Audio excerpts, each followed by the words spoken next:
जळो आता संसारू कै शेवटावरे तुकयाच्या स्वामी गोपाला लागी जीव जुरे आता काय करू सांगा ओ मज भेटेल कैसा आता काय करू सांगा ओ मज भेटेल कैसा आता काय करू सांगा ओ मज भेटेल कैसा आता काय करू सांगा ओ मज भेटेल कैसा आता काय करू सांगा ओ मज भेटेल कैसा हरी लागे प्राण फुटे हो थोरी लागली आशा हरी लागे प्राण फुटे हो थोरी लागली आशा आता काय करू सांगा ओ मन भेटेल कैसा आता काय करू सांगा ओ मन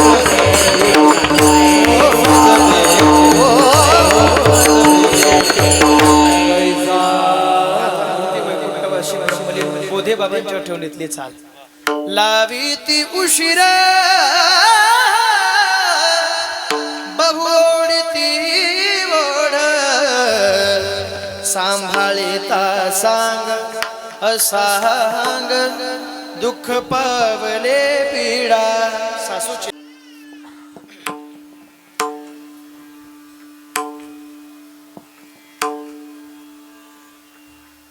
पाहते गवळणी तवते पालते दुधाने म्हणते नंदाची आपुरे आजी चोरी केली खरे त्या विण हे नासे नव्हे दुसऱ्या ऐसे म्हणते नंदाची आपुरे आजी चोरी केली खरे सवे तुकया मेला सवे तुकया मेला तेने अगुणा अनिल म्हणते नंदाची आपुरे आजी चोरी केली खरे श्री ज्ञानेश भगवान विष्णु निवृत्तीर भगवान हरः सोपानो भगवान ब्रह्मा मुक्ताख्या ब्रह्मचित्कला जिहि आनिले हरिहर ब्रह्मदेवा स्वरूपी मिळविली योगिया चांग देवा तुही केली ऐशी अवतार लीला नमस्कार माझा मुक्ताई माऊलीला शिव तो निवृत्ती विष्णू ज्ञान शिव तो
क्षणात पुसले आसो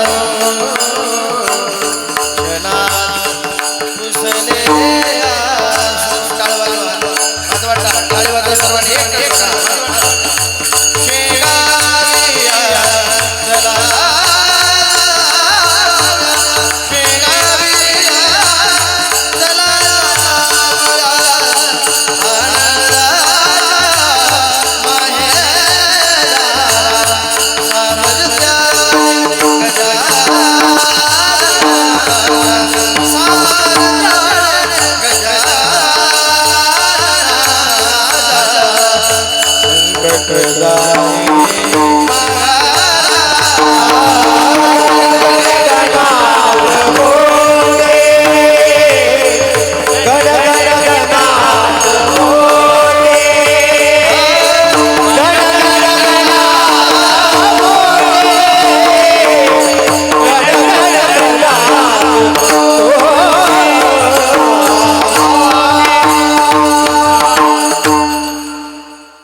संपाद्य ज्ञानञ्च विदाय भक्तिं विलोकितो येन समाधिराजः वैराग्यवन्तं सुविचारयुक्तं नमामि जोगं शिरसा गुरुन्तं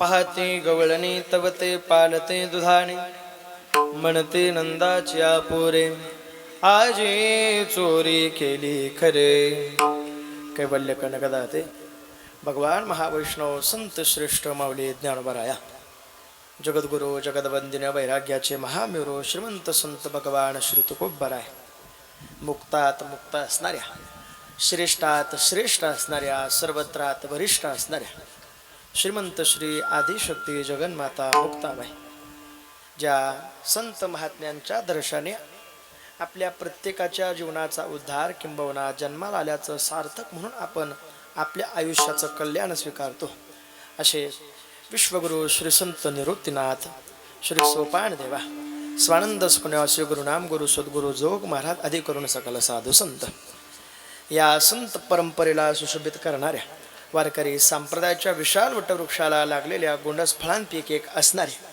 ज्या संत महात्म्यांनी सदैव वैकुंठ गमन करावं आणि या वैकुंठ गमनाला ज्या पंढरीनाथांनी ज्या संत महात्म्यांची स्वहस्ते पूजा करावी जया पूजिले आदरे पांडुरंगे विमानस्थ केले प्रयाण प्रसंगे अशी एक मोठी ख्याती ज्या संत महात्म्यांनी आपल्या जीवनामध्ये केली किंबहुना प्रत्येकाच्या उद्धाराचं साधन म्हणून पुण्यसलीला इंद्रायणी मातेप्रमाणे सुशोभित करणाऱ्या पावन करणाऱ्या संत वाङ्मयातील गाथेतील 4 चरणाचा गोकुळात असलेल्या गवळणींपैकी ज्ञान आणि अधिकार असणाऱ्या गवळणींचा अनुवाद करणारा अभंग आजच्या सेवेसाठी निवडलाय विठाला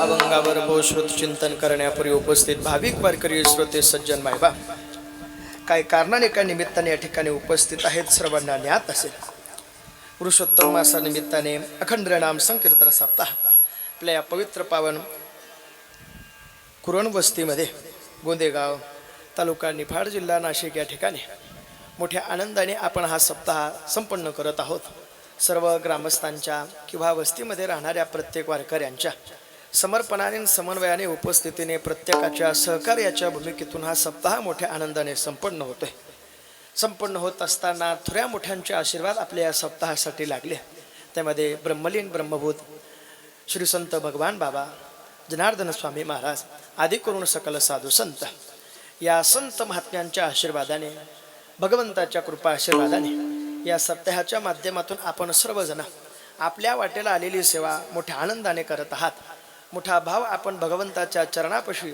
दाखवत आहात म्हणून तुम्हा सर्वांच्या चरणी आदराने साष्टांग प्रणित आहे प्रत्येकाचे मनपूर्वक आभार व्यक्त करतो ज्या संत महात्म्यांच्या कृपा आशीर्वादाने आपल्या परमार्थाची वाटचाल रोवल्या जाते ती वाटचाल ज्या साधू महात्म्यांच्या आशीर्वादाने सहज कृपानिधीमधून त्यांच्या छत्र छायेखाली आपण आपल्या जीवनाचा प्रवास करतोय अशा संत महात्म्यांच्या संगतीमध्ये आपण हा सप्ताह त्यांच्या नामचिंतनामध्ये ही सेवा आपण करत आहात म्हणून तुम्ही सर्वच जण भाग्यवान आहात या कीर्तन सेवेसाठी उपस्थित असणारे सर्वच वारकरी वैष्णव ज्यांची विशेष पद्धतीने या सप्ताहासाठी आशीर्वादाची भूमिका आहेत पूज्य श्री गुरुवर्य संजय नाना, त्याच पद्धतीने हरिभक्तपरायण वाल्मिक महाराज आणि त्याच पद्धतीने समस्त ग्रामस्थ हरिभक्तपरायण रामबाबा पठारे आणि आधी करून सर्व वारकरी वैष्णव ज्यांची या कीर्तन सेवेसाठी गायनासाठी साथ आहे पूज्य श्री हरिभक्तपरायण विदर्भाची गान कोकिळा म्हणून विदर्भ रत्न म्हणून पारमार्थिक क्षेत्रामध्ये संपूर्ण आयुष्य ज्यांनी ओतले श्रद्धेय श्री हरिभक्तपरायण गजानन महाराज या ठिकाणी उपस्थित आहेत. श्रद्धेय श्री हरिभक्तपरायण उत्तम महाराज तसेच ज्यांच्या कीर्तन सेवेसाठी आपण मला वाटतं पहिल्या दिवशीच ज्यांची कीर्तन सेवा श्रवण केली अशा आपल्याच परिसराचं पंचक्रोशीचं भूषण असणारे श्री हरिभक्तपरायण संदीप महाराज या ठिकाणी उपस्थित आहेत. त्याच पद्धतीने या कीर्तन सेवेसाठी पखवाजावरती उत्तम पद्धतीने साथ करणारे नाशिक जिल्ह्याचं भूषण असणारे परमार्थिक क्षेत्रामध्ये पखवाजावरती एक सेवेच्या माध्यमातून एक कलेच्या माध्यमातून एक पखवाजाची सेवा या उपासनेच्या माध्यमातून ज्यांनी एक आपलं स्वतंत्र नाव कमवलं आणि ते नाव कमवत असताना विश्वगुरूंच्या आशीर्वादाने पखवाजाच्या साधनेने ही फलश्रुती त्यांना प्रदान झाली. आपल्याच नाशिक जिल्ह्याचं भूषण असणारे बंधू हरिभक्तपरायण ओंकार महाराज या ठिकाणी आहेत, त्यांचे मनापासून आभार. ग्रामस्थ सर्व भजनी मंडळ विनेकरे उत्कृष्ट पद्धतीची साऊंड सर्व्हिस आपल्याला या ठिकाणी लागली, तुमचे मनापासून आभार व्यक्त करतो. जय तुळजाभवानी साऊंड सर्व्हिस उत्तम पद्धतीने सेवा या ठिकाणी देत आहात आणि त्याच पद्धतीने आपल्या आज वस्तीमध्ये राहणार आहे एक सोशल मीडियाच्या माध्यमातून ज्यांनी एक विशेष क्रांती करून आपलं नाव कमवलं आहे. आपल्या परिसराचं आपल्या पंचक्रोशीचं महाराष्ट्रातील अनेक नामवंत कीर्तनकारांच्या शूटिंगच्या दरम्यान त्यांच्या वक्तृत्वाच्या दरम्यान त्यांच्या गायनाच्या दरम्यान ज्यांनी आपल्या सेवेच्या माध्यमातून सोशल मीडियाची ताकद ही पंचक्रोशीमध्ये दाखवत असताना वारकरी संप्रदायाची ताकद ही महाराष्ट्राच्या बाहेर देशाच्या बाहेर पोचवत असताना मोठी सहकार्याची भूमिका एक सोशल मीडियाच्या माध्यमातून ज्यांनी केली ते आपल्या गावातले दोघी पुत्ररत्न, त्यामध्ये ज्यांची विशेष करून या ठिकाणी शूटिंगची व्यवस्था ते गजर माऊलीचा चॅनल आणि दुसरी म्हणजे स्वरज्ञानी चॅनल. एकदा दोघांसाठी सर्वांनी जोरदार टाळे वाजवा. खूप मोठं नाव त्यांनी या सोशल मीडियाच्या माध्यमातून कमवलं आणि उपस्थित असणारे सर्व ज्येष्ठ श्रेष्ठ मंडळी सर्वांच्या चरणी आदराने साष्टांग प्रणिपात करतो. आदरणीय ज्ञानेश्वर काका, आदरणीय सर्व सप्ताहाची कमिटी मंडळ आणि आमचे बंधू सागर महाराज यांच्या संपर्कातून इथपर्यंत येण्याचा ही सेवा करण्याचा महत्परम भाग्याचा लाभ माझ्यापर्यंत आला. या कीर्तन सेवेसाठी ज्यांची विशेष करून उपस्थिती आहे श्री हरिभक्तपरायण वाल्मिक महाराज दुसऱ्या दिवशी ज्यांची दुसऱ्या दिवसाची कीर्तन सेवा झाली श्री हरिभक्तपरायण पूज्य वाल्मिक महाराज शिरसाट या ठिकाणी उपस्थित आहे. श्री महाराजांच्या चरणी आदराने साष्टांग प्रणिपात. आधी करून सर्व महाराज मंडळी सर्व भाविक वारकरी श्रोते सज्जन मायबाप सर्व तरुण मंडळी सर्वांच्या विशेष उपस्थितीमध्ये या सप्ताहाच्या ठिकाणी आपण मोठं समर्पण ओतलेलं आहे. पहिल्या दिवसाचे कीर्तनकार, दुसऱ्या दिवसाचे कीर्तनकार, तर कीर्तनकाराने कीर्तनकाराच्या ठिकाणी बसणं हे म्हणजे एका प्रकारे कीर्तनकारावर दडपण असतं. पण तुम्ही आईच्या ठिकाणी आहात आणि आईचं हृदय धरून तुम्ही लेकराने केलेले अपराध कीर्तनाच्या माध्यमातून आलेले शब्द हे नकळत चुकीचे असू शकतात, परंतु आई नकळत चुकीचे शब्द सुद्धा सहन करते. तसं आईचं हृदय ठेवून या ठिकाणी वाल्मिक महाराज उपस्थित आहेत, आदरणीय महाराज आहेत. सर्वांच्या चरणी आदराने साष्टांग प्रणिपात करू. काय तुकोबाराय सांगतात, पाहते गवळणी तव ते पालते दुधाने म्हणते नंदाच्या पोरे आजी चोरी केली खरे. तुकोबारांनी सांगितलेला अनुमान हा गोकुळात राहणाऱ्या गवळणींचा आहे. ज्या गवळणी गोकुळात राहतात त्यांचं स्वरूप जरी भक्तीच्या रूपाने गवळणी म्हणून निर्माण झालेलं असलं तरी गवळणी म्हणून निर्माण झालेलं स्वरूप बाजूला ठेवून त्यांचं मूळ स्वरूप काय ते मूळ स्वरूप नाथ महाराज बोलतात. त्या जाण वेद गर्भेची श्रुती रूपी नव्हे मत प्राप्ती ते परतल्या म्हणून नेते नेते माझी सुख संगती बपवेची. त्या गवळणी सामान्य स्त्रिया नाही, त्या वेदातील श्रुती आहेत आणि श्रुती अवस्थेमध्ये त्यांना भगवंताची प्राप्ती झाली नाही. भगवंताची प्राप्ती का करावी? गवळणींचा अधिकार तेव्हाच वाढला जेव्हा भगवंताची प्राप्ती त्यांनी केली, जेव्हा भगवंत त्यांच्या पाठीमागे धावला. किंबहुना भक्ताचा अधिकार ज्या वेळेस भगवंताने ओळखला त्यावेळेस गवळणींचा अधिकार हा सामान्य दृष्टिकोनातून न पाहता तो उच्च कोटीचा अधिकार आहे हा सर्वांनी पाहिला. तो पाहत असताना भगवंत जर वेडा झाला असेल, भगवंत जर कुणाच्या मागे धावला असेल, किंबहुना भगवंताने जर कोणाच्या चरणसेवेची चरणधरेची अपेक्षा केली असेल, तर ते फक्त आणि फक्त भक्ताच्या स्वरूपाने गोपिकेंच्या चरणाची केली आहे, अन्यथा कोणाच्या चरणाची नाही. भक्ताच्या स्वरूपाने त्या गोपिके आहेत, भक्ताच्या स्वरूपाने ते संत महात्मे आहेत. किंबहुना स्वरूप जरी गोपिकेंचं असलं, स्वरूप जरी संत महात्म्यांचं असलं, त्या स्वरूपाच्या ठिकाणी एक भक्त स्वरूप, किंबहुना भक्त हे नाव, भक्त ही पदवी आहे. भक्त कोणालाही म्हणत नाही. भक्त म्हणण्यासाठी देवाच्या कृतज्ञतेपर्यंत, देवाच्या प्राप्तीपर्यंतचा प्रवास करत असताना जीवनामध्ये किती जरी अडथळे निर्माण झाले, तरी ते अडथळे निर्माण झाल्यानंतर ज्याची भक्ती थांबत नाही, किंबहुना प्रपंचासाठी धावपळ न करता फक्त परमार्थासाठी धावपळ जो करतो आणि देवाची प्राप्ती करून संतांची संगत जो करतो, त्याला खऱ्या अर्थाने भक्त असं म्हणतात. यो मद्भक्त समे प्रिय. कुठला भक्त, कुठला भक्त, कुठला भक्त प्रश्न पडला तर ते भक्त गोपिकेंच्या स्वरूपाने, आणि तेच भक्त ते हे निवृत्तीनाथ ज्ञानेश्वर सोपान. ते हे निवृत्तीनाथ ज्ञानेश्वर सोपान. ते हे निवृत्तीनाथ ज्ञानेश्वर सोपान.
श्रुती आहे, तसे भक्त म्हणून हे ते संत महात्मे आहेत.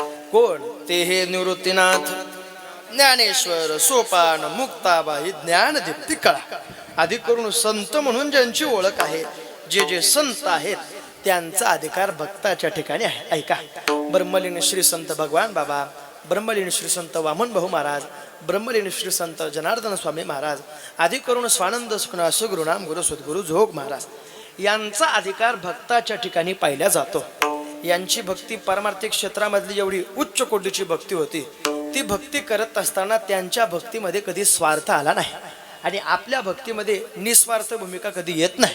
एवढाच फरक आहे. जरा सोपं सांगतो, त्यांच्या भक्तीमध्ये ते कीर्तन जगले आणि आपल्या भक्तीमध्ये आपण कीर्तनावर जगतोय. विठ्ठला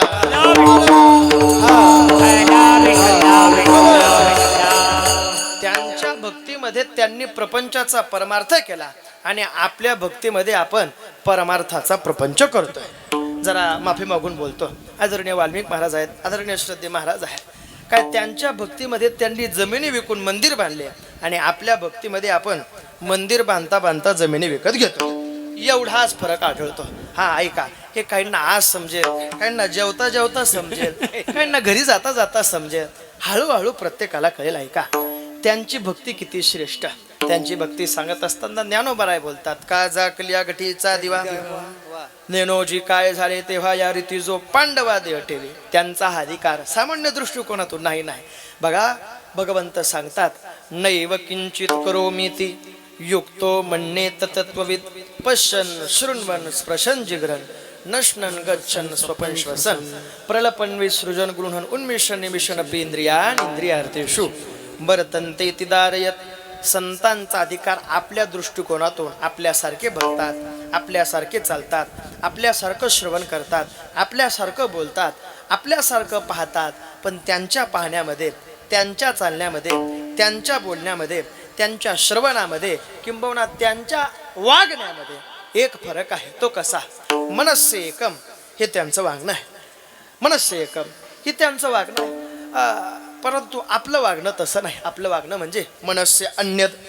पण संत महात्म्यांचं स्वरूप ऐकत असताना मनस्य एकम, वचस्य एकम, कर्मण्य एकम हे महात्म्याचं ब्रीद आहे. पण मनस्य अन्यद, वचस्य अन्यद आणि कर्मण्य अन्यद म्हणजे आताच्या भाषेमध्ये आताचे कीर्तनकार.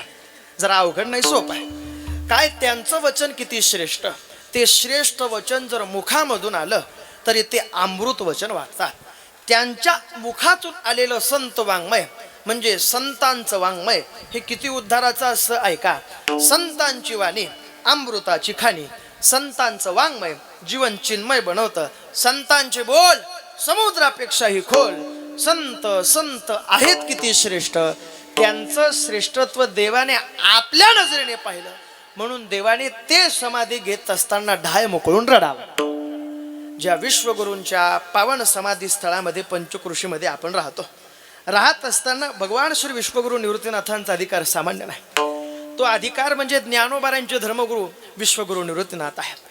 ज्या वेळेस प्रसंग आला विठ्ठलपंथांना रुक्मिणींना आपल्या लेकरांना सोडून जायचं, पण सोडून जायचं म्हटल्यानंतर सांभाळ कोण करेल. इथून पुढचा सांभाळ सर्वांचा कळणारा किंबहुना सर्वांचा करता धरता म्हणून असेल कोण, कोण पुढाकार घेईल. लेकरं आपले अजून वयात नाही. 2-2 वर्षांचा फरक लेकरामध्ये. 11 वर्षाचे विश्वगुरू निवृत्तीनाथ आहेत तर 9 वर्षाचे ज्ञानोबा आहे. 9 वर्षाचे ज्ञानोबा आहे तर मला वाटतं 7 वर्षाचे सोपानदेव आहेत आणि 7 वर्षाचे सोपानदेव तर 5 वर्षाच्या मुक्ताबाई आहेत. काय कळतं या लेकरांना. या अवस्थेमध्ये सोडून गेल्यानंतर कोण यांना आपलंसं करेल. पण ऐका, ही अवस्था त्यांच्यावरती आल्यानंतर अशी अवस्था ते लेकरं आज आमच्यासारख्या साधकांवर येऊ देत नाही. जला जसा समजल म्हणून सांगतो ऐका. त्या लेकरांनी मायबाप सोडून गेल्यानंतरचं दुःख सहन केलं, पण आम्ही मायबापापासून लांब राहिल्यानंतर तेच लेकरं आज आम्हाला मायबापाचं दुःख जाणू देत नाही. त्यांचं नाव आहे ज्ञानोबा आहे, त्यांचं नाव आहे मुक्ताबाई, सोपानदेव, विश्वगुरू निवृत्तीनाथ. निवृत्तीनाथांनी पुढाकार घेतला वडील बंधू होण्याचा. तो वडील बंधू होण्याचा पुढाकार तर असा सांभाळला विश्वगुरूंनी. तो सांभाळत असताना फक्त सकाळी उठल्यानंतर सांगितलं इथून पुढे मला विचारायचं नाही आई कुठे गेले आणि बाबा कुठे गेले. नाही विचारलो. त्यांनी संत वाङ्मयाचं पुराणाचं पठण करावं, श्रवण करावं ज्ञानोबांनी, मुक्ताबाईंनी, सोपानदेवांनी. आणि त्यातल्या त्यात घराच्या बाहेर पाय टाकावा कसा हा प्रश्न रुक्मिणीला होता. पण आईसाहेबांना प्रश्न पडला आणि तदनंतर बाहेर कोणीतरी महात्मा आलाय म्हणून विठ्ठलपंतांनी बघण्यासाठी सांगितलं. बघता तर काय, बाहेर जो महात्मा आला होता त्या महात्म्याचं नाव दुसरं तिसरं काही नाही. त्या महात्म्याचं नाव म्हणजे आदिनाथ गुरु सकळ सिद्धांचा मचिंद्र तयाचा मुख्य शिष्य. मचिंद्राने बोध गोरक्षाशी केला आणि गोरक्ष बोलला अहो गहिनीनाथांनी साक्षात बाहेर यावं आणि आल्यानंतर ते तत्वज्ञान त्याच ठिकाणी विश्वगुरूंना द्यावं. कसं द्यावं. गहिनी प्रसादे निवृत्ती दातार ज्ञानदेवा सारसो जविले. हे विश्वगुरूंच्या हातात देऊन विश्वगुरूंनी आपल्या वडील बंधू होण्याची जबाबदारी सांभाळली. कशी सांभाळली ऐका. काय हे देवाला आवडणार आहे म्हणून सांगतो. तेही प्राणा परवते आवडती मज निवृत्ते. जे भक्त चरित्रा ते प्रशंसते ते देवाला आवडतं. विश्वगुरूंनी जबाबदारी सांभाळली आहे. आई ऐका. विश्वगुरूंनी आधी समाधी घेतली नाही. आधी ज्ञानोबाराय समाधीला बसले. ज्ञानोबाराय समाधीला बसले आणि नामदारांनी म्हणावं नामा म्हणे आता लोपला दिनकर. नामा म्हणे आता लोपला दिनकर. बाप ज्ञानेश्वर समाधीस्थ. ज्ञानोबाराय समाधीला बसले. नंतर विश्वगुरूंच्या मनात आलं समाधी घ्या, पण नाही, वडील बंधू होण्याची जबाबदारी सांभाळले काका. नंतर सोपान दिवस समाधीला बसले. कसे बसले?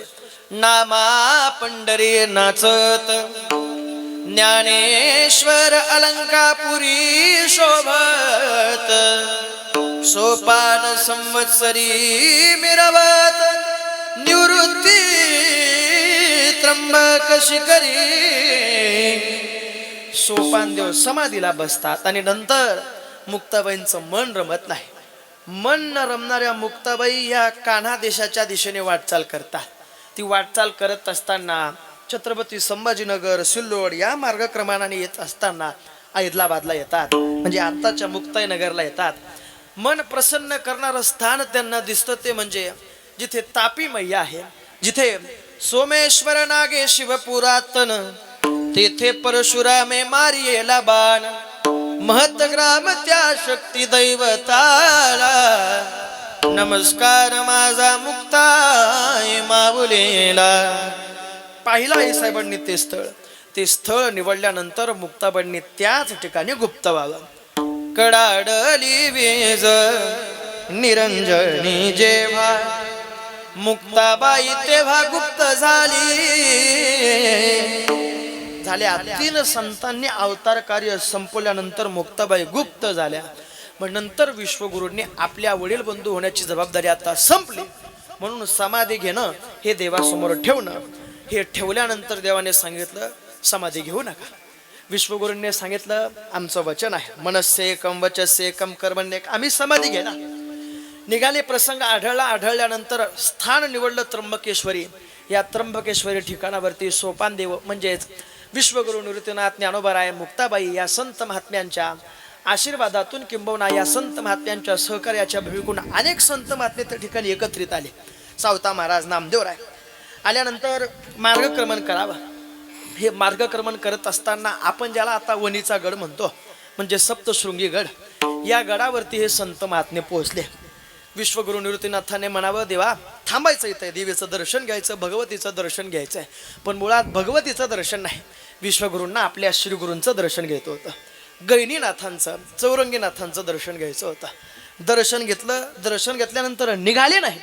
3 दिवस तिथे थांबले. 3 दिवस फक्त थांबले नाही, कीर्तन केलं. आणि कीर्तन करत असताना 3 दिवस थांबल्यानंतर हे संत महात्मे देवाला म्हणतात देवा खूप झाला आता, 3 दिवस येते राहिले गोपाळ. मग म्हणती सकाळ चला आता. निघाले. त्र्यंबकेश्वरीला आले. समाधीला विश्वगुरू निवृत्तीनाथ बसले. आणि ऐका, तो भक्ताचा अधिकार देवाने ओळखला. आणि ओळखल्यानंतर देवाचं हृदय दाटून आलं. आणि दाटून आलेल्या हृदयातून शब्द फुटले. आणि त्या शब्दातून वेदना, संवेदना, भाव व्यक्त करत असताना पंढरीनाथाने म्हणावं समाधी घेऊ नका. हे शब्द आल्यानंतर देवाने रडायला सुरुवात करावी. आता देव कसा रडतो ऐका. विठोबाचे हृदय आलेसे भरून,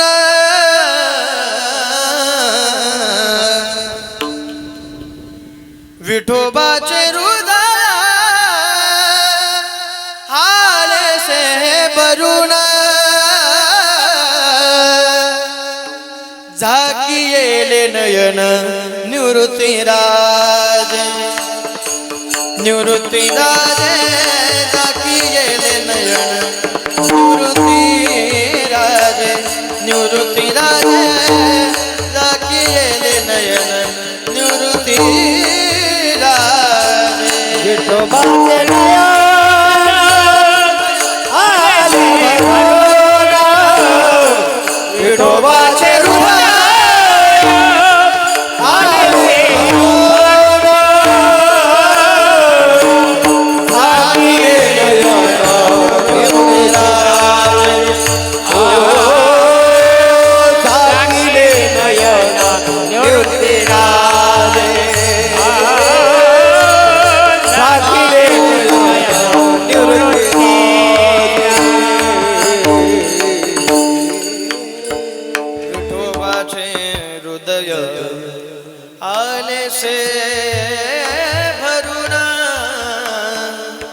देवाने रडावा विश्वगुरूंसाठी. अधिकार सामान्य नाही संत महात्म्यांचा म्हणजे भक्ताचा. तो अधिकार प्राप्त केला गोपिकेने. प्राप्त केलेल्या अधिकारातून भगवंताची प्राप्ती होत नव्हती, मग स्वरूप कळत नव्हतं. ते स्वरूप आहे कसं? भगवंत सगुण आहे की निर्गुण आहे? पण भगवंताच्या स्वरूपाच्या ठिकाणी संत वाङ्मय वर्णन करतात, सांगतात संतांचे वचन काय? तुझ सगुण म्हणू की निर्गुण रे, सगुण निर्गुण ऐकू गोविंदू रे. अनुमानेना अनुमानेना श्रुती नेती नेती म्हणती गोविंदू रे. देवाच्या स्वरूपाच्या ठिकाणी सगुण म्हणता येत नाही, देवाच्या स्वरूपाच्या ठिकाणी निर्गुण म्हणता येत नाही. आता देवाला निर्गुण म्हटलं तर ममैव अंशो जीवलोके जीवभूत सनातन मनषष्टानी इंद्रियानी प्रकृती स्थानी कर्षती. भगवंत बोलले नसते ना, किंवा ज्ञानोबा सुद्धा बोलले नसते सर्वागटी रामदेहादी एक. भगवंत निर्गुण, भगवंत सगुण, मोठा प्रश्न आहे. पण गोपिकेंनी प्राप्ती करत असताना निवडलेल्या भगवंताचं जे स्थान आहे, जी भक्ती आहे, जे स्वरूप आहे, त्या स्वरूपाच्या ठिकाणी शोभणारी उपासना असावी. म्हणून मला तरी वाटतं महाराज गोपिकेंनी ज्ञानोबारांचं साह्य घेतलेलं असावं. कसं साह्य घेतलं? आमचे श्रीगुरु नेहमी सांगतात ते साह्य भक्तीच्या स्वरूपाने घेतलं असावं. की ज्ञानोबाराय आम्हाला सांगा देवाची प्राप्ती करण्यासाठी नेमकं कशी भक्ती केली पाहिजे. त्यावेळेस ज्ञानोबारांनी सांगितलं असेल, तुम्ही अशी भक्ती करा, साडे पंढरा मिसळावे, साडे पंढरीची होवावे, तेवी मी झाली असंभवे भक्ती माझी. अशी भक्ती गोपिकेंनी केली असावी. आणि ती भक्ती एवढी संभवाला आली, ती भक्ती एवढी योग्य ठरली, त्या योग्य दशेमध्ये त्या भक्तीमध्ये भगवंताने आपलं वर्णन नाही तर गोपिकेंचं जो वर्णन करतो त्याला प्राणाहून अधिक जास्त प्रिय मानलाय. म्हणून आज सुद्धा वृंदावनामध्ये गेल्यानंतर जो कृष्ण कृष्ण म्हणतो त्याला किंमत नाही, जो राधा राधा म्हणतो त्याची किंमत वाढल्याशिवाय राहत नाही. म्हणून ते आजचे बरेचसे कथाकार कथा सांगत असताना धन्यवाद. वा, मला वाटतं आपला काळ बदलला, 2G रेंज संपली, 5G मध्ये आलो आपण. पण हरकत नाही, अजून सुद्धा आपण 2G मध्ये आहोत. असंच बसा, ऐका, काय हरकत नाही. जेव्हा बस चालल्या जाईल तेव्हा हात द्या, बरोबर आपण आपल्या स्थानापर्यंत पोहोचू.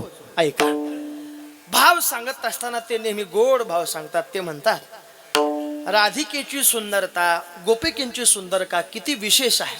स्वर्गातल्या किती सुंदर स्त्रिया असू द्या, त्या सुंदर स्त्रियांचं स्वरूप फक्त राधिकेच्या नखामध्ये आहे, फक्त नखामध्ये नाही, नखातल्या मला तरी वाटतं सूक्ष्म जीवामध्ये आहे. ते एवढं सुंदरता, एवढं स्वरूप राधिकेच्या ठिकाणी आहे. म्हणून म्हणता 1,00,000 वेळा, 1,00,00,000 वेळा भगवान श्रीकृष्णाचं नाव घ्या तर त्या नावाची फलश्रुती फक्त एका राधा नावामध्ये आहे, फक्त एका राधा नावामुळे.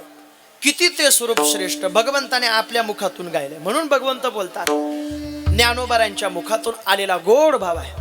स्वये श्रीकृष्ण सांगती अवस्था भक्ताच्या ठिकाणी आहे. म्हणून ज्ञानोबाराय बोलतात, गोपिकांनी काय केलं? आवड निर्माण केली चित्ताच्या ठिकाणी. ती आवड चित्ताच्या ठिकाणी निर्माण झाल्यानंतर चित्तामध्ये भगवंताला साठवलं.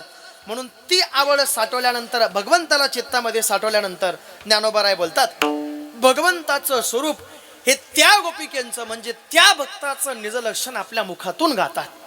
आवडे करिता माझे भजन, ज्ञानोबाराय बोलतात, मज पूज्य होती भक्तजन, त्या भक्तांचे निज लक्षण स्वये श्रीकृष्ण सांगत.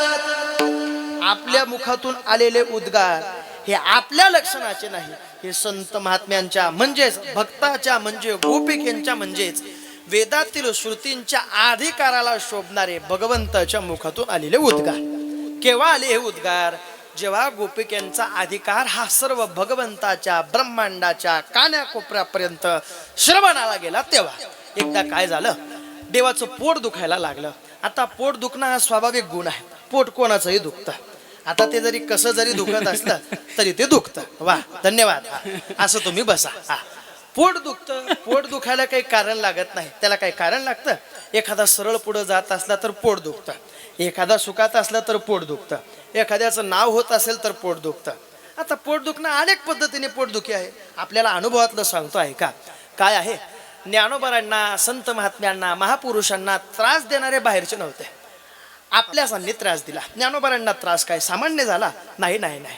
हे पोटदुखीची ही जी गणित आहे, हे जे दुःख देणारे आहेत, ब्रह्मलीन भगवान बाबांना जो त्रास झाला, तो त्रास झाल्यानंतर न कळत त्या महात्म्याचा अधिकार काय, ब्रह्मलीन श्री संत भगवान बाबांचा अधिकार काय, तो फक्त कळण्यासाठी नाही तो फक्त आपल्याला त्या अधिकारापर्यंत पोहोचवण्यासाठी नाही, तर संत महात्म्यांची ताकद भक्ताच्या ठिकाणी काय आहे म्हणून तो अधिकार त्यांनी दाखवला, म्हणून तो अधिकार दाखवला. पण काय झालंय, हे कलियुग आहे. कलियुगामध्ये पोटदुखी वाढली. ती कशी वाढते? माणूस जेवढा त्याच्या दुःखात दुखी नाही तेवढा तो समोरच्याच्या सुखात दुखी आहे. माझ्याकडे लक्ष द्या, वर पा. तेवढा तो समोरच्याच्या सुखात दुखी, बरोबर आहे का? अशा माना डोलवा, बरोबर आहे का? वा, धन्यवाद. तो समोरच्याच्या सुखात दुखी आहे. म्हणजेच काय काका, एक परवा वाक्य ते हिंदी मधली शायरी ऐकली मी. ते असं सांगतात, ते म्हणतात, जितने भी दुश्मन मेरे जान के थे, जितने भी दुश्मन मेरे जान के थे, उसमें तो आधे खानदान के थे. नाही, वा वा म्हणू नका हो, धन्यवाद. ते आपलेच असतात, त्रास देणारे बाहेरचे कोणी नाही. काय पाकिस्तानवरून माणसं बोलवले होते संत महात्म्यांना त्रास द्यायला? नाही नाही, आपल्याच माणसाने.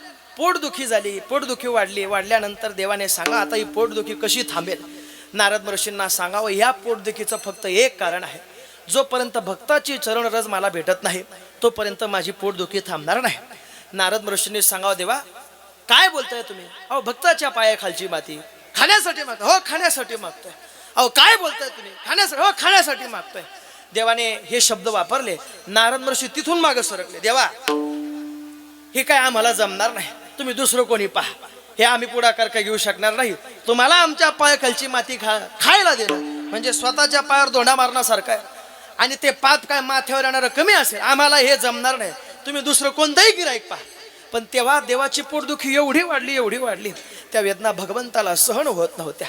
असंख्य वेदना होत असताना भगवंताच्या वेदना नारद महर्षींना पाहायला गेल्या नाही. त्यावेळेस नारद महर्षींनी सांगावं, देवा आता उपचार तरी तुम्ही सांगा, काय केलं पाहिजे याच्यावर. त्यावेळेस नारद महर्षींनी देवाला विचारलेल्या प्रश्नाचं उत्तर भगवंताने द्यावं. मला तर भक्ताच्या पायाखालची मातीच पाहिजे, पण ती माती तुम्हाला इथं कुठंच भेटणार नाही. तुम्हाला गोकुळात जावं लागेल, वृंदावनात जावं लागेल. तिथं गेल्यानंतर तुम्ही गोपिकांना सांगा पायाखालची माती द्या, त्या तुम्हाला देतील, घेऊन या, मी खातो. पोटदुखी, बोला बोला, पोटदुखी थांबेल. पोटदुखी थांबेल म्हटल्यानंतर नारद महर्षी गेले गोकुळात. आल्यानंतर गोपिकेंजवळ हात जोडले, परंतु पाहिलं तर काय, त्या गोपिका नृत्य करत असताना गोपीगीत म्हणत म्हणत नृत्य करतात. अधरम मधरम अधरम मधुरम नयनम मधुरम. ह्या गोपीगीत म्हणत असणाऱ्या गोपिकांना ज्या वेळेस भगवंताने पाहिल्यानंतर नारद महर्षींनी पाहिल्यानंतर हात जोडले आणि सांगितलं. नारद महर्षींना पाहून गोपिका म्हणतात, हात जोडण्याआधी सांगण्याआधी गोपिकाच म्हणतात, नारद महर्षी कसं काय, आमच्या देवाची तब्येत बरी आहे का? काय प्रेम असेल गोपिकांचं. देवाची तब्येत बरी का? हे शब्द ऐकताच नारद महर्षींचे 7 गेले 5 राहिले. आता बोलावं काय? बरं बरं बरं, देवाची तब्येत बरी नव्हती म्हणून इथं आलोय. सांगितलं गोपिकांनी, काय हवंय? तुमच्या पायाखालची माती. बरं बरं, ठीक आहे. गोपिकांनी नृत्य करत करत एका मातीच्या ढगावर नाचत नाचत त्या आपल्या पायाखालची माती नारद महर्षींच्या हातात अशी टेकवली. नारद महर्षींनी ती माती हातात घेऊन प्रस्थान करणार तेवढ्यात त्यावेळी गोपिकांना एक प्रश्न नारद महर्षींनी मनातून विचारला आणि सांगितलं, तुम्ही ज्याला तुमच्या पायाखालची माती खाण्यासाठी देत आहात तो सामान्य नाही. शांताकारं भुजगशयनं पद्मनाभं सुरेशं विश्वाधारं गगन सदृशं मेघवर्णं शुभांगं लक्ष्मीकांतं कमलनयनं. ऐका यशस्वी ज्ञान वैराग्य ऐश्वर्य हे 6ही गुणवर्य वसते जे हा तो देव आहे. त्याचा अधिकार सामान्य नाही. त्याचा अधिकार गात असताना त्याच्या सत्तेशिवाय झाडावरचं पान हलत नाही. तुझ्या सत्तेने वेदाशी बोलणे, सूर्याशी चालणे तुझ्या बळे. त्याचं बळ सामान्य वाटलं नाही, नाही नाही नाही, तो सामान्य नाही. आणि तुम्ही त्याला तुमच्या पायाखालची माती खाण्यासाठी देतायत. ऐका, तुमच्या पायाखालची माती खाण्यासाठी देतायत म्हटल्यानंतर नारद महर्षी पुढे बोलतात, ती खाल्ल्यानंतर त्याची तर पोटदुखी बंद होईल, पण तुमच्या माथ्यावर येणारं पाप काय सामान्य वाटलं का? त्यावेळेस गोपिकांनी उत्तर दिलं, आमच्या पायाखालची माती खाल्ल्यानंतर जर आमच्या भगवंताची पोटदुखी थांबत असेल तर 1 जन्म काय 1,00,000 जन्म जरी घ्यावे लागले तरी आमच्या देवासाठी आम्ही घेण्यासाठी तयार आहोत. 1,00,000 जन्म. म्हणून भगवंतांनी ऋग्वेद, यजुर्वेद, सामवेद, अथर्ववेद बाजूला ठेवले आणि गोपाळांना पुढे आणलं, गोपिकांना पुढे आणलं. याचं वर्णन आहे, 4 वेद जाची कीर्ती वाखाणीती, 4 वेद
अशी दोरी आजपर्यंत जन्माला आली नाही, पण ती दोरी कुठे असेल तर ती गोपिकेंच्या हातात होते.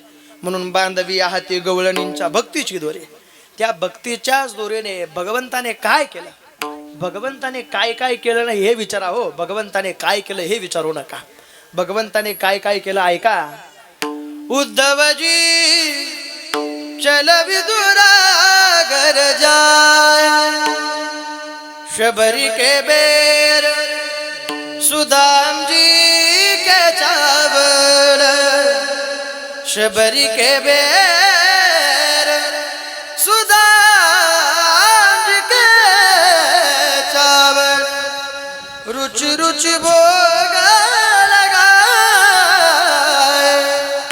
चल विदुरा घर जाए. देवाने सर्व काही केलं. बांधल्या गेला देव गोपिकेंच्या हातून.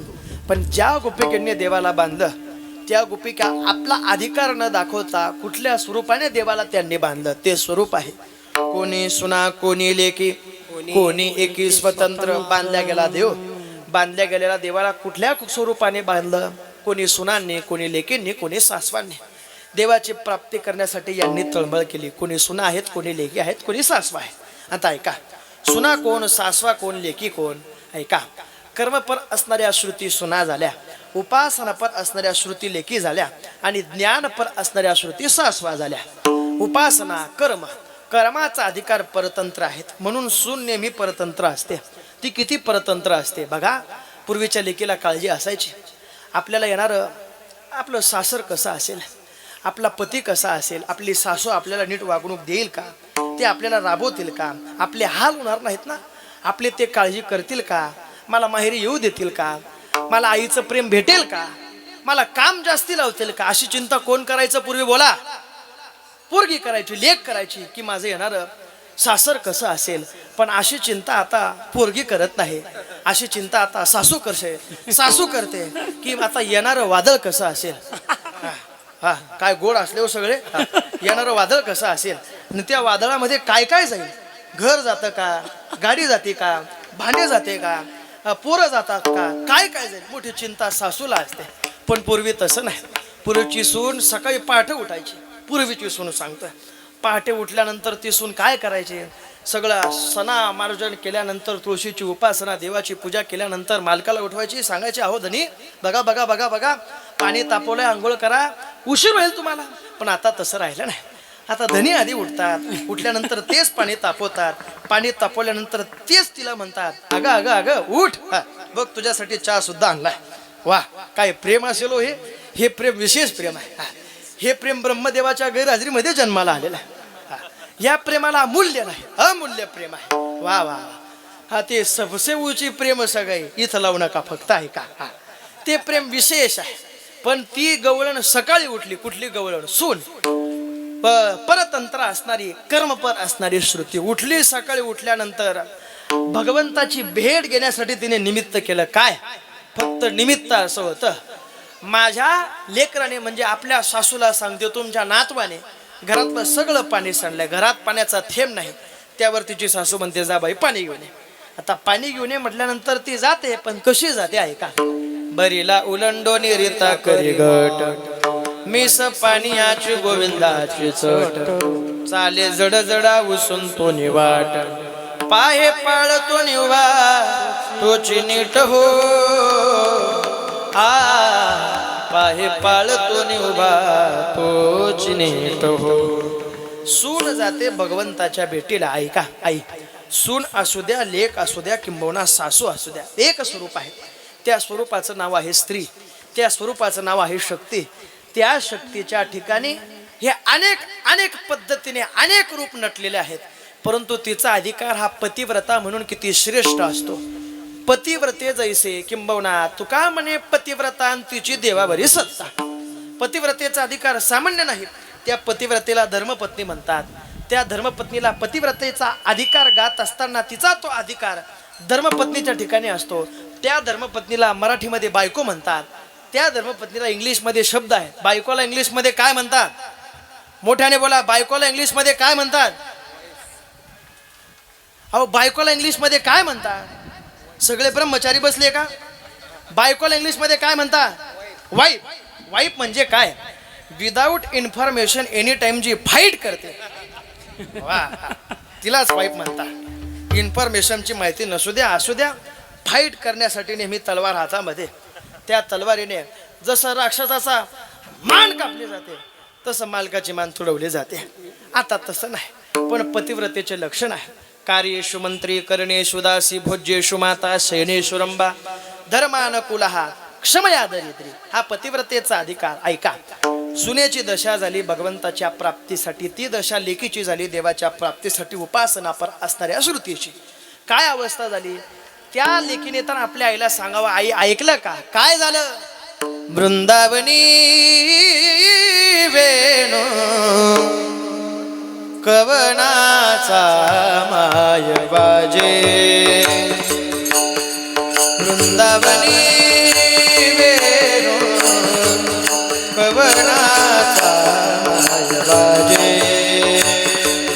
वृंदावनी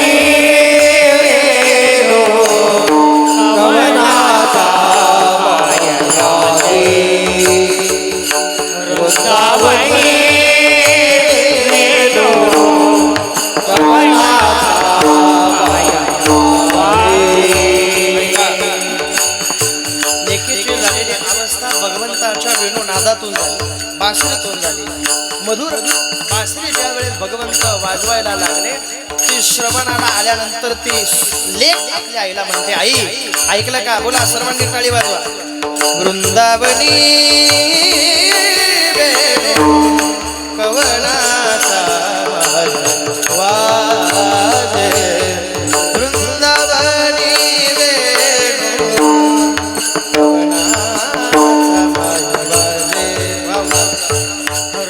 वृंदावनी कवनाचा माय बाजे, वृंदावनी कवनाचा माय बाजे.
सांगावं. वेणुनादे गोवर्धनो गाजे, पुच्छ पसरोनी मयूर विराजे, मज पाहता भासती यादवराजे. अवस्था झाली गोपिकेची. ऐका ना, ती अवस्था झाल्यानंतर ही अवस्था म्हणजे भगवंताच्या बासरीतून आलेली अवस्था आहे. भगवंत बासरी वाजवतात, परंतु वाजवत असताना ती एवढी मृदू आहे, एवढी जीवापर्यंत, हृदयापर्यंत भाव निर्माण करणारी आहे. तिचा भाव गात असताना संत महात्मे गातात, ती किती मधुर आहे. मुरली मनोहर रे, मुरली मनोहर रे माधवा, माधवा सुर नर किन्नर नारद गाती निरंतर रे, सुर नर किन्नर नारद तू बर गाती निरंतर रे मुरली मनोहर रे मुरली मनोहर रे माधवा माधवा. भगवंताची बासरी ऐकल्यानंतर उपासनापर असणाऱ्या श्रुतीची ही अवस्था. तुम्हाला वाटतं ज्ञान प्राप्त असल्यानंतर भक्ताचा अधिकार हा ज्ञानी अवस्थेमध्ये नाही नाही नाही.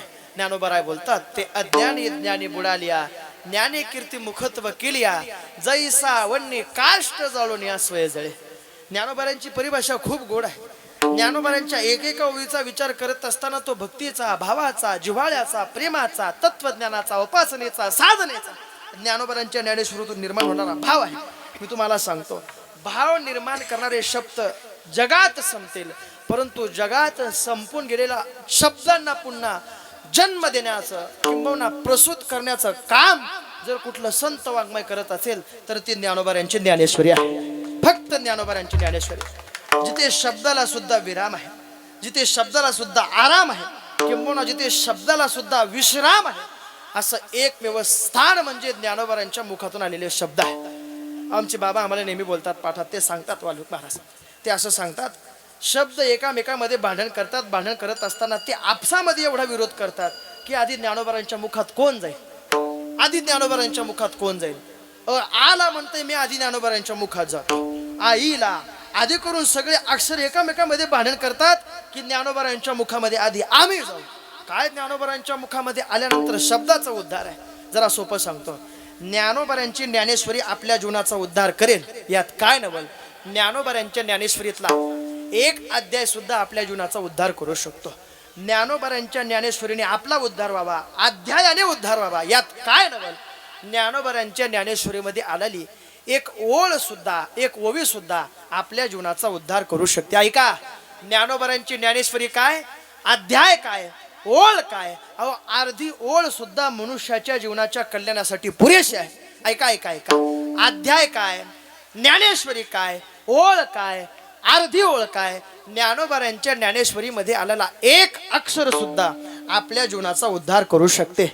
नाही थांबा अहो ज्ञानोबरांची ज्ञानेश्वरी काय अध्याय काय एक ओवी काय अर्धी ओवी काय एक शब्द काय त्या शब्दावरती आलेला काना मात्रा वेलांटी उकार हा सुद्धा आपल्या प्रत्येकाच्या जीवनाचा उद्धार करू शकतो. एवढा ज्ञानोबरांच्या ज्ञानेश्वरीचा अधिकार आहे एवढा अधिकार आहे. प्रज्ञाचक्षू ब्रह्मलीन वामन भाऊ महाराज म्हणजे ज्या पद्धतीने वामन दादा गोरे हे आमच्या पंचकृषीतले विद्वान महात्मे झाले. त्यांनी डोळे नसताना ज्ञानेश्वरी कंठस्थ केली. ब्रह्मलीन भगवान बाबांनी पाण्यावरती बसून ज्ञानेश्वरी वाचली. किंबहुना ज्ञानेश्वरीचं स्वरूप वाचत असताना 108 ज्ञानेश्वरीचे पारायण आजान वृक्षाचं पान खाऊन अनेक संत महात्म्यांनी अनेक थोर पुरुषांनी केले. पण ते कशासाठी केले आपल्या हातात ज्ञानेश्वरी एवढ्या सरळ सरळ पद्धतीने आले काहीच कष्ट न करता काहीच दुःख न सहन करता ती आपल्या हातात आली म्हणून आपण वाचा म्हणून त्यांनी एवढे कष्ट सहन केले. पण आपण ते डोळे नसताना ज्ञानेश्वरी वाचतात आणि आपण डोळे असून ज्ञानेश्वरीचं पारायण करत नाही. एवढाच फरक त्यांच्यामध्ये आणि आपल्यामध्ये आहे. जरा माफी मागून बोलतो भगवंत स्वरूप सांगतात ते अज्ञानी ज्ञानी बुडाली अज्ञानी कीर्ती मुखत्व केली अवस्था झाली सासूची सुद्धा. त्या सासूने तर सांगावं कोण सासरा कोण सून कोण लेक कोण दार कोण घर काहीच नाही.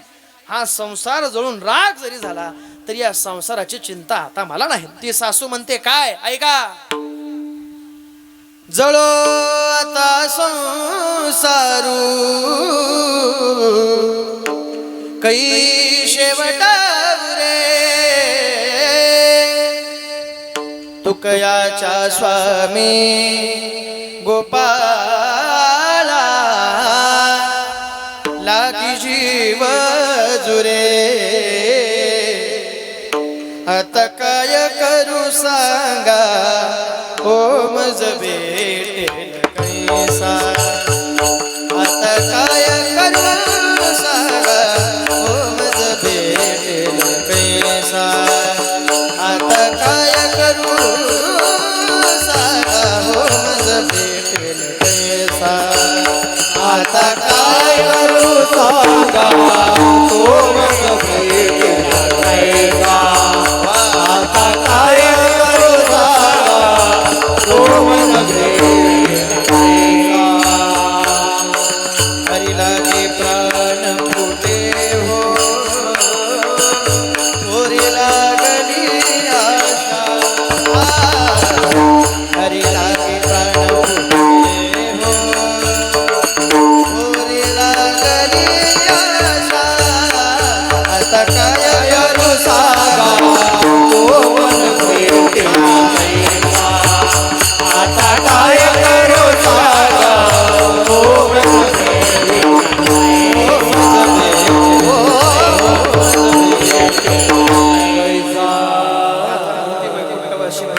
बोधे बाबांच्या ठेवणीतली चाल लावी ती उशिरा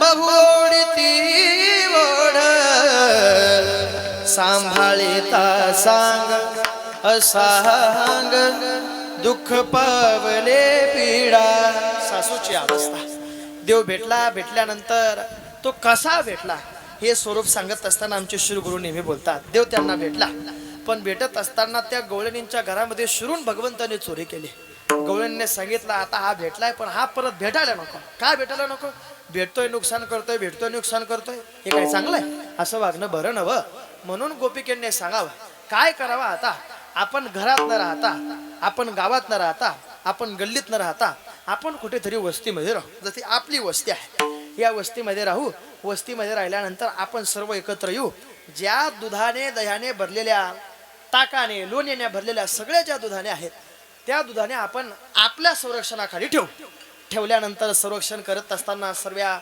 गवळणींची मीटिंग बसल्यानंतर सर्व गवळणी आल्या सांभाळ करत असताना पहाटेच्याच वेळेस त्यांनी आपल्या दुधाण्यांचा सांभाळ करावा दह्या दुधाने भरलेल्या डेऱ्यांचा सांभाळ करावा दुपार झाली संध्याकाळ झाली रात्र झाली काही गवळणी झोपल्या काही जागा राहिल्या पहाटे 3 पर्यंत 3 गवळणी जागा राहिल्या त्याही झोपल्या पण पहाटे 3 नंतर साखर झोप लागल्यानंतर भगवंत तिथं आल्यानंतर चोरी केली चोरी कशी केली ती चोरी दह्यात तुपात लोणी हे सर्व एकत्र करून भगवंताने दुधाण्या पालत्या घातल्या आणि तिथून निघून गेले यांना सकाळी जाग आली पाहता तर काय अहो चोरी कोणी केली नेमका हा इथं पोहोचला कसा आणि चोरी केली तर केली आपण पाहिलं काय हे पाहिलं त्या एका गोपिकेंनी आणि पाहिल्यानंतर तिने सर्व गवळणींना बघायला सांगितलं पहा काय दिसतंय अभंगाच्या पहिल्या चरणात पाहती गवळणी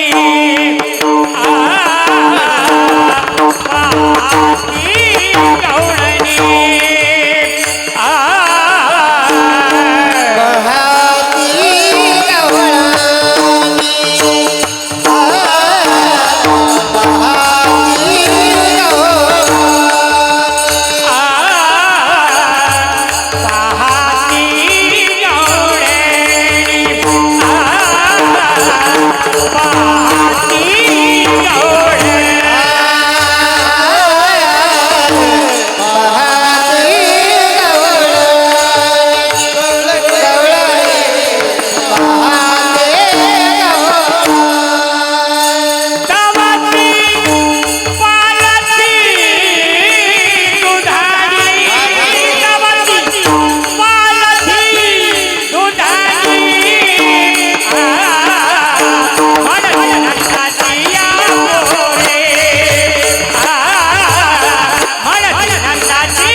सांगितलं आम्ही जर या क्षेत्रामध्ये कशामुळे ओढलो असेल या वस्तीमध्ये जवळपास खूप वर्षापासून आदरणीय गजानन महाराजांनी जो हरिपाठ गायला आहे त्या हरिपाठाच्या माध्यमातून अनेक तरुण मंडळी किंबहुना या गायनातून अनेक ज्येष्ठ मंडळी त्यांच्याकडे ओढल्या गेल्या आणि हे पारमार्थिक क्षेत्रातली साधना आहे वय वाढलंय परंतु आवाज तसा आहे, साधना तशी आहे. आदरणीय गजानन महाराजांसाठी एकदा पुनश्च सर्वांनी जोरदार टाळी वाजवा. वा. पाहते गवळणी तव ते पालते दुधाने. गवळणींनी पाहिलं, दुधाने पालथ्यात दिसला. नेमकं चोर कोण आहे विचारलं, उत्तर दिलं. म्हणते नंदाच्या पोरे आजी चोरी केली खरे. तोच कसा चोर असू शकतो तुम्ही सांगा. गावामध्ये बँकेमध्ये चोरी करण्यासाठी कोणी गावातला चोर येऊ शकत नाही. तो आला तर तो तुडवल्याशिवाय राहणार नाही. त्याला मारल्याशिवाय कोणी राहणार, त्याला मारणारच चोरी केल्यानंतर. पण चोर हा जर किंबहुना बँकेमध्ये चोरी करण्यासाठी कुठून बाहेर आला असेल तर बँकेतली चोरी झाल्यानंतर आपण म्हणू शकतो नाही ना, चोर आपल्या गावातला नाही, तो बाहेरचाच होता. तसं गवळणी म्हणतात, ही अशी चोरी तो सोडून दुसरं कोणी करू शकत नाही. का नाही, त्या विना हे नाशी नवे दुसरी आईसी. मग तो कोण आहे. म्हणते नंदाच्या पोरे आजी चोरी केली खरे.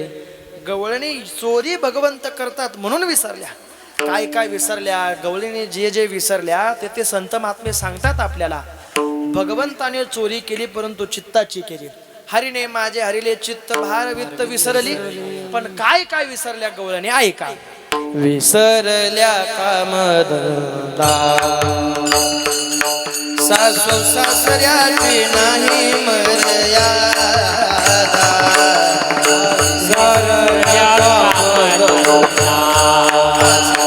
सासू सासऱ्याची नाही मर्यादा. खूप गोड बाबा आहे. सर्वांनी टाळी वाजवा. 5 मिनिटं ऐका, सर्वांनी टाळी वाजवा. विसरल्या सासू सासऱ्याची नाही मर्यादा. विसरल्या सासू सासऱ्याची आहे मर्यादा. कोणी जात्या कोणी नंदा, कोणी जात्या कोणी नंदा. वृत्ती वेधली परमा बंधू नंदू.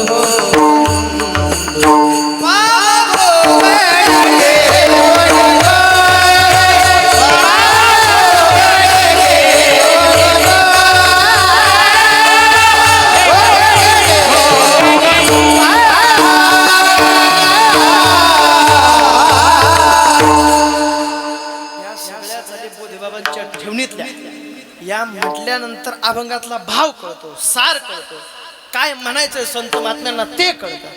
आणि अभंगाच्या चाली या जर श्रीगुरूंच्या मुखातल्या असल्या तर त्या मनाला डोलवणाऱ्या चाली असतात. काही चाली ऐकल्यानंतर झोप उडते, काही चाली ऐकल्यानंतर मन शांत होतं. या मन शांत होणाऱ्या चाली म्हणजे बोधेबाबांच्या ठेवणीतल्या चाली.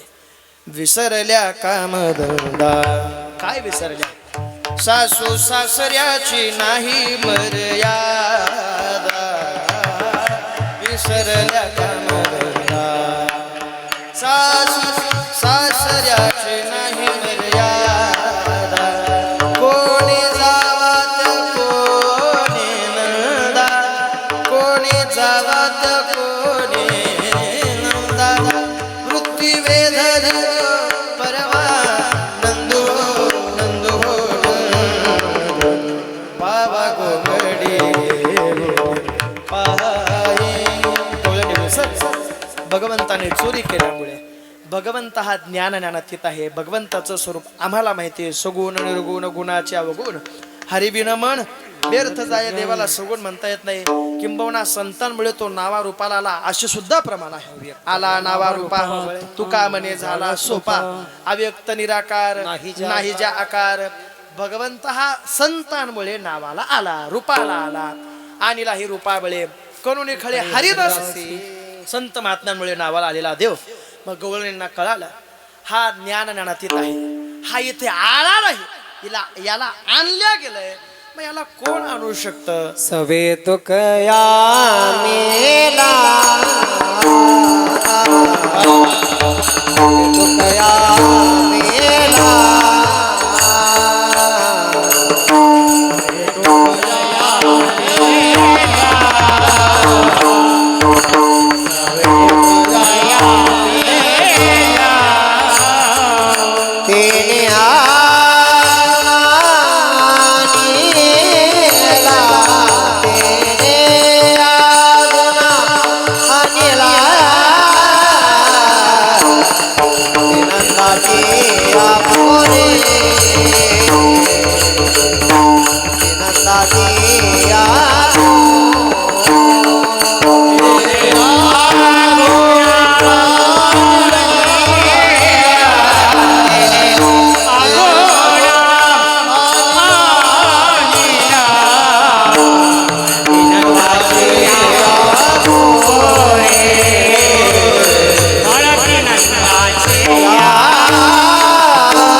अभावित वेळेमध्ये समर्पित वेळेमध्ये जी वेळ आपल्या हातात होती ते आपण बघण्याचा प्रयत्न केला. भगवंताच्या चरित्राचा अनुवाद गायीन तिलीळा चरित्र पोवाडे राखिले सवंगडे सहित गाय. भगवंताचा अवतार कार्य प्रारंभ झाल्यानंतर भगवंत गोकुळात जन्म घेतात. कृष्ण गोकुळी जन्मला दृष्टा चळकाप सुटला होता कृष्णाचा अवतार आनंदी करीते घरोघर. तो आनंद गोकुळामध्ये नाही, तो आनंद इतका आनंद तो आनंद सांगत असताना ते संत महात्मे संत वर्णन जे झालंय ते भगवंताच्या स्वरूपाचं झालंय, ते जन्माचं झालंय. त्या जन्मातून झालेला आनंद किती श्रेष्ठ. तो आनंद व्यक्त करत असताना तो आनंद काय होता, किती सांगू मी सांगू कुणाला आजी आनंदी आनंद झाला, आजी आनंदी आनंद झाला. तो आनंद सांगत असताना गवळण म्हणती गवळण म्हणती गवळण म्हणती गवळणीला पुत्र झाला यशोदेला. भगवंत लहानसे मोठे होतात. रांगत रंगणी चोरी चोरी लोणी धावणी धरिती गवळणी बांधिती चरणी देती गाराणी यशोदे साजणी. लहानसे मोठे होत असणारे भगवंत खोड्या काही थांबवत नाही. ते वाढत असताना त्यांनी तिकडे जी वाढ होती ती वाढ सुद्धा नष्ट केली. काग वगैरे ठाण मारलेले बाळपणी अवघी दैत्य खाणे तुडविली बुडविली. हे सर्व मारल्यानंतर भगवंताच्या खोड्या जशा वाढत होत्या तशा त्या खोड्या पाहून सर्व गोवळणी त्रस्त झाल्या. यशोदेला सांगतात तुझ्या भगवंताने तुझ्या लाडक्या कानाने काय केलं आम्ही सांगतो तुला, तुला तो गोड वाटतो पण आवरी आवरी आपुला काना नाशियल्या आमुच्या सुना.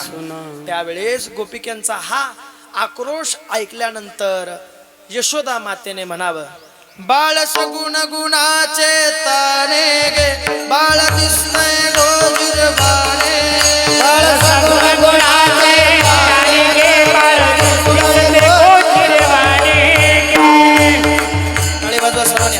हात एक टाळी एक बाळ सगुण गुणाचे ताने गे बाळ दिसतंय गोजिरवाणे, सगुण गुणाचे ताने गे बाळ दिसतंय गोजिरवाणे. सांगत घराने ग गोकुळच्या नारी, सांगत घराने ग गोकुळच्या नारी. काय सांगताने ग गोकुळच्या नारी, काय सांगताने गे गोकुळच्या नारी. श्री रंगमाता वेळा याला नाही दुसरा जोडा,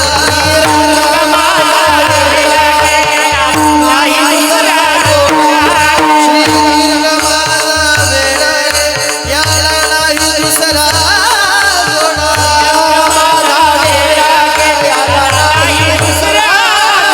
तुम्ही याची संगत सोडा गे गोकुळच्या नारी, तुम्ही याची संगत सोडा गे गोकुळच्या नारी.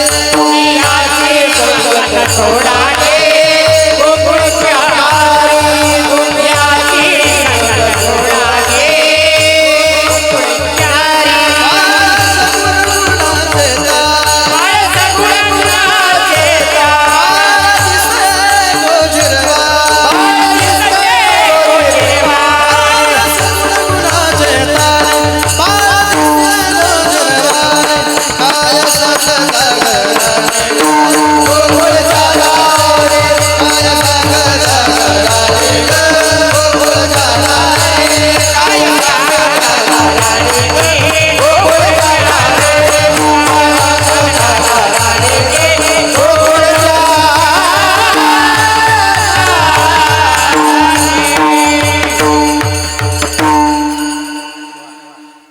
गोकुळच्या देवाकडे पाहिल्यानंतर मी सांगते, बाळ सुगुण गुणाचे ताने.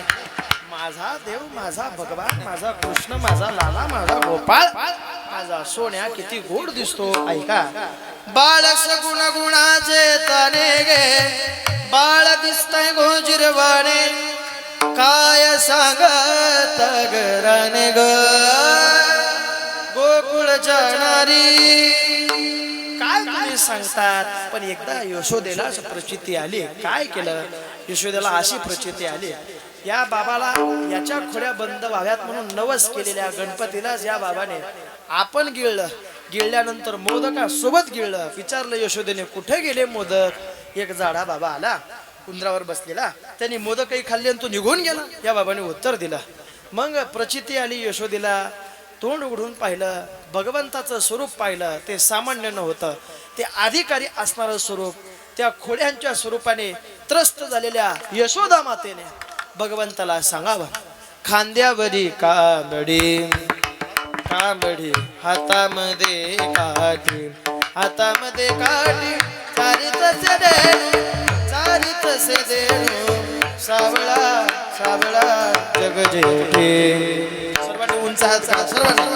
सर्वांनी उंच हात करा. माझ्या पाठीमागे प्रत्येकाने बोला गोपाळ कृष्ण भगवान की जय. माझ्या पाठीमागे एक कळी वाजवायची. राधे राधे राधे राधे मुकुंद मुरारी.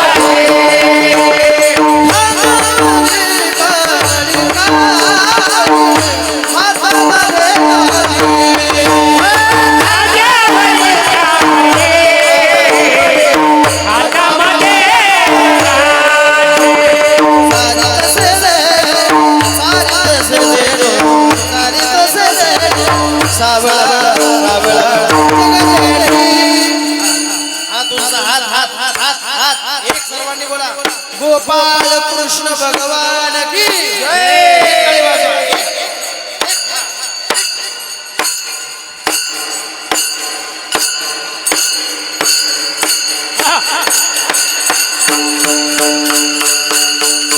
राधे राधे राधे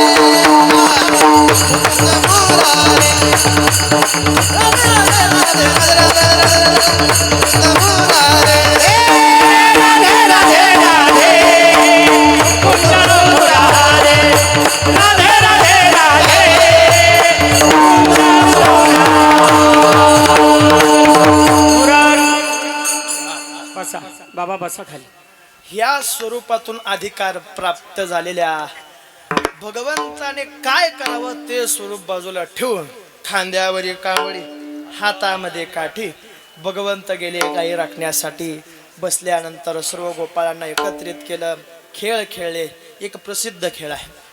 खेळू तू बरी थडक हा नोटीरी वरी. खेळू तू बरी थडक हाणू टिरीवरी.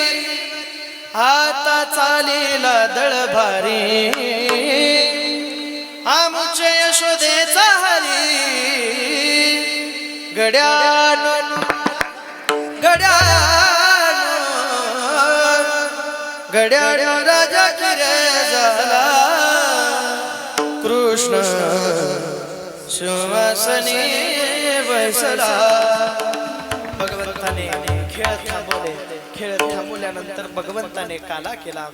तो काला सर्व गोपाळांना एकत्रित करून सर्व शिदोर एकत्रित करून जो भगवंताने काला केला तो काला त्याचं वर्णन हे वर्णन करत असताना ते विशेष वर्णन करावं. काय बिभ्रद वेणुम जठरपटयोः शृंगवेत्रे च कक्षे वामे पाणो मसृ कवलं तत्फलान्युंगलीषु तिष्ठन् मध्ये स्वपरसरदो हासयन्नर्वविश्वैः स्वर्गे लोके मिशिति बुभुजे यज्ञभोग बालकेलेः. गोपाल कृष्ण भगवान की जय. ओम नमो चित्कला संत मुक्ताबाई. ओम नमो चित्कला संत मुक्ताबाई.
संत आदिशक्ती मुक्ताबाईंच्या, विश्वगुरूंच्या, सद्गुरू जोग महाराजांच्या, बोधेबाबांच्या, परमेश्वर बाबांच्या, मोठे बाबांच्या चरणी समर्पित करतो. उपस्थित वारकरी, श्रोते, सज्जन वारकरी वैष्णवांच्या चरणी पुनश्च एकदा शास्त्रांग चरण स्पर्श करून झालेली सेवा श्री भगवान बाबांच्या भाऊंच्या आदी करून जनार्दन स्वामींच्या चरणी संपन्न करून सेवेला पूर्णविराम. तुकाराम तुकाराम तुकाराम तुकाराम तुकाराम तुकाराम